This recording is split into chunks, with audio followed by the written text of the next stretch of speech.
آدم علیہ السلام کے اوپر یہ جو ٹری کا سائن بنا ہے، یہ شو کرتا ہے کہ اللہ تعالیٰ نے حضرت آدم کو پیدا کیا اور انہیں جنت میں رہنے دیا۔ سورۃ بقرہ میں یہ پراپرلی مینشن ہے۔ شیطان نے ان کو اور ان کی بیوی کو بہکایا، انہوں نے اس درخت کا پھل کھا لیا، اللہ تعالیٰ کی بات انہوں نے نہیں مانی۔ اللہ تعالیٰ نے انہیں پنشمنٹ کے طور پر دنیا میں بھیج دیا تاکہ وہ اور ان کی اولاد آزمائش میں رہیں۔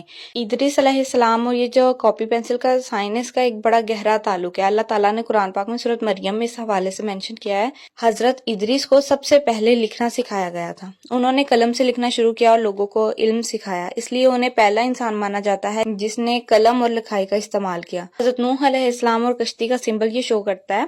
حضرت نوح علیہ السلام کو اللہ تعالیٰ نے کشتی بنانے کا حکم دیا تھا۔ سورۃ ہود میں اس کا مینشن ہے، جب طوفان آیا، آسمان سے بارش اور زمین سے پانی نکل آیا، پہاڑوں تک پانی بھر گیا، لیکن نوح اور ان کے ساتھی کشتی میں محفوظ رہے۔ یہ ہر سمبل ایک سٹوری ہے۔ سورۃ فجر میں یہ مینشن ہے کہ حضرت ہود کو قوم عاد کی طرف نبی بنا کر بھیجا گیا۔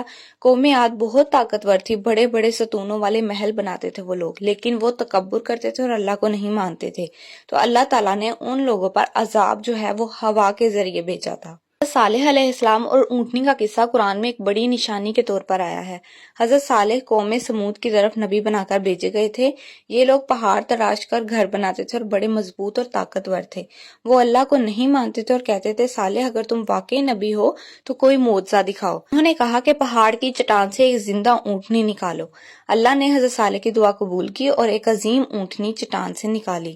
الاعراف میں اس کا پورا مینشن ہے قصہ۔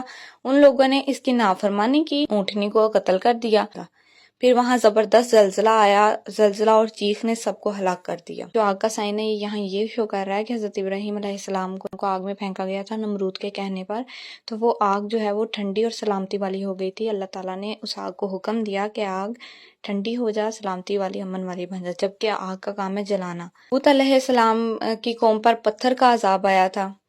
اسماعیل علیہ السلام پہ دمبے کا یہ جو سائن ہے یہ شو کر رہا ہے، سب کو پتہ ہے تو اس کے قصے کے بارے میں۔ حضرت ابراہیم کو حضرت اسماعیل کی قربانی کا حکم آیا تھا تو ان کی جگہ پر دمبا آ گیا تھا۔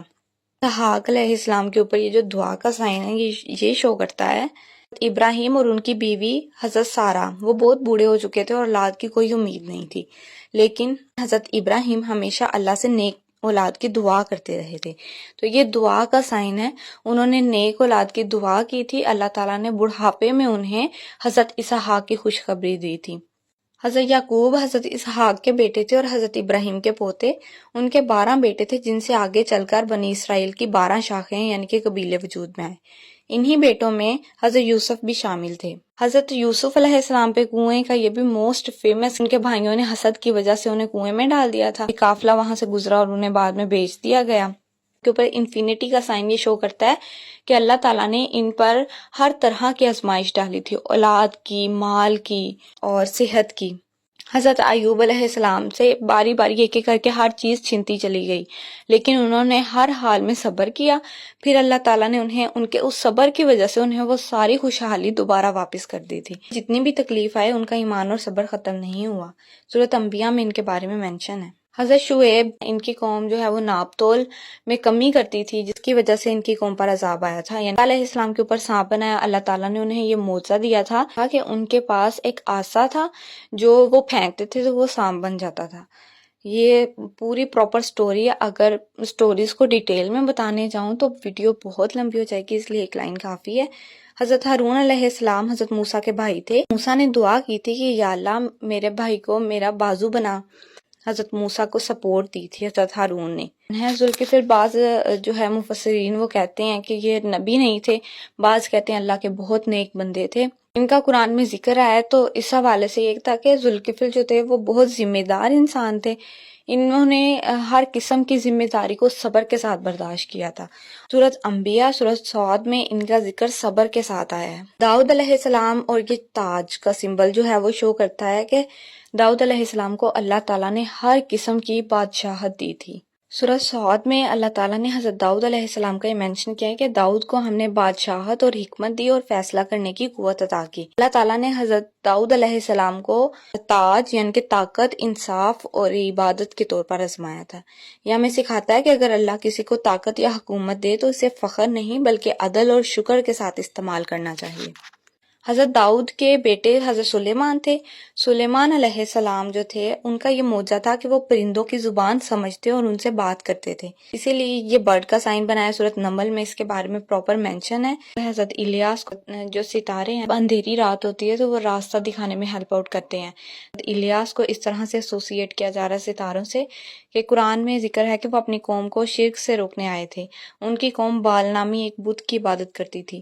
یہ سورۃ الصافات میں یہ مینشن ہے۔ الیسا کو بادل کے ساتھ ایسوسیٹ اس لیے کیا گیا۔ سورۃ الانعام میں الیسا کا ذکر آیا ہے، وہ حضرت الیاس کے جانشین نبی تھے۔ جس طرح بادل جو بارش ہے وہ زمین کو زندہ کرتی ہے، اسی طرح حضرت الیسا کو بھی اللہ نے رحمت اور ہدایت کا ذریعہ بنایا۔ حضرت یونس اپنی قوم کو اللہ کی دعوت دیتے تھے لیکن وہ نہیں مانتی تھی، تو انہوں نے ناراض ہو کر بغیر اجازت کے بستی چھوڑ دی۔ اس وجہ سے وہ کشتی پر سوار ہوئے تو وہ کشتی بھاری ہو گئی۔ قرآن اندازی میں حضرت یونس کا نام نکلا اور انہیں سمندر میں ڈال دیا گیا۔ اللہ کے حکم سے ایک بڑی مچھلی نے انہیں نگل لیا لیکن نقصان نہیں پہنچایا۔ یہ بھی ایک بہت بڑا معجزہ تھا حضرت یونس علیہ السلام کے ساتھ جو ہوا۔ اس کا سورۃ الانبیاء میں ذکر ہے کہ انہوں نے دعا مانگی، لا الہ الا انت سبحانک انی کنت من الظالمین، تو اللہ تعالیٰ نے انہیں نجات دے دی۔ لیڈی بگ کو عام طور پر خوش بختی، حفاظت اور امید کی علامت سمجھا جاتا ہے۔ یہ چھوٹا سا کیڑا ہے لیکن فصلوں کو نقصان دہ کیڑوں سے بچاتا ہے۔ اللہ تعالیٰ نے لیڈی بگ کو خیر و برکت کا ذریعہ بنا دیا۔ جیسے لیڈی بگ چھوٹی سی ہو کر خیر لاتی ہے، ویسے ہی زکریا علیہ السلام نے بڑھاپے میں بھی اللہ سے اولاد کی امید رکھی۔ زکریا علیہ السلام نے حضرت مریم کی پرورش کی تھی، ان کی حفاظت کی تھی، جیسے لیڈی بگ فصل کی حفاظت کرتی ہے۔ اللہ نے ان کی دعا قبول کر کے انہیں یحییٰ علیہ السلام جیسے نیک نبی سے نوازا۔ یحییٰ علیہ السلام کے اوپر یہ ایک لیڈی کا سمبل ہے جو کہ دعا کر رہی ہے۔ یہ اس لیے ہے کہ حضرت زکریا کی اہلیہ بھی اولاد کی تمنا رکھتی تھی۔ یحییٰ کی پیدائش اس بات کی نشانی ہے کہ اللہ عورت کے دل کی خواہش اور دعا کو بھی سنتا ہے، چاہے حالات ناممکن لگے۔ حضرت عیسیٰ کی پیدائش تو معجزاتی تھی، بغیر باپ کے پیدا ہونے والے یہ نبی تھے، اور ان کے کافی سارے معجزات ہیں۔ ان کے اوپر کتاب بھی نازل ہوئی تھی، حضرت داؤد پہ بھی نازل ہوئی تھی۔ یہ بیماروں کو شفا دیتے تھے، اندھوں کو بنائی دیتے تھے، مٹی کے پرندے میں جان ڈال دیتے تھے۔ لیکن یہاں پر ٹوکری کا سائن یہ شو کر رہا ہے، سورۃ المائدہ میں مینشن ہے یہ قصہ ان کا۔ حواریوں نے یعنی کہ ان کے جو شاگرد تھے، انہوں نے حضرت عیسیٰ سے کہا کہ آپ کا رب ہم پر آسمان سے کھانے کا ایک دسترخوان اتار سکتا ہے؟ تو یہ دسترخوان کو شو کر رہی ہے یہ ٹوکری۔ تو حضرت عیسیٰ نے دعا کی اور اللہ نے آسمان سے کھانے کی ٹوکری نازل فرمائی۔ یہ ٹوکری اس بات کی علامت ہے کہ سچا رزق اللہ کے پاس سے آتا ہے، انسان کے پاس سے نہیں۔ اللہ نے حضرت محمد کو آخری نبی بنایا، خاتم النبیین بنایا، آپ پر قرآن نازل فرمایا، اور غار ہیرا میں سب سے پہلی وحی آئی۔ ان کے بارے میں تو پورا قرآن ہی ہے، سارا ان کا حوالہ ہے۔ آپ صلی اللہ علیہ وسلم نے قرآن کو صرف پڑھایا ہی نہیں بلکہ اپنی زندگی سے عملی تفسیر بنا کر پیش کیا۔ حضرت عائشہ نے فرمایا آپ کا اخلاق قرآن تھا۔ جزاکم اللہ خیرن۔ اللہ ہم سب کو اپنے نبیوں کی زندگیوں سے سبق لینے کی توفیق دے، علم کو دوسروں تک پہنچانے والا بنائے، اور یہ عمل ہم سب کے لیے صدقہ جاریہ ہو۔ اللہ ہماری اولاد کو نیک، صالح اور دین کا کام کرنے والی بنائے، آمین۔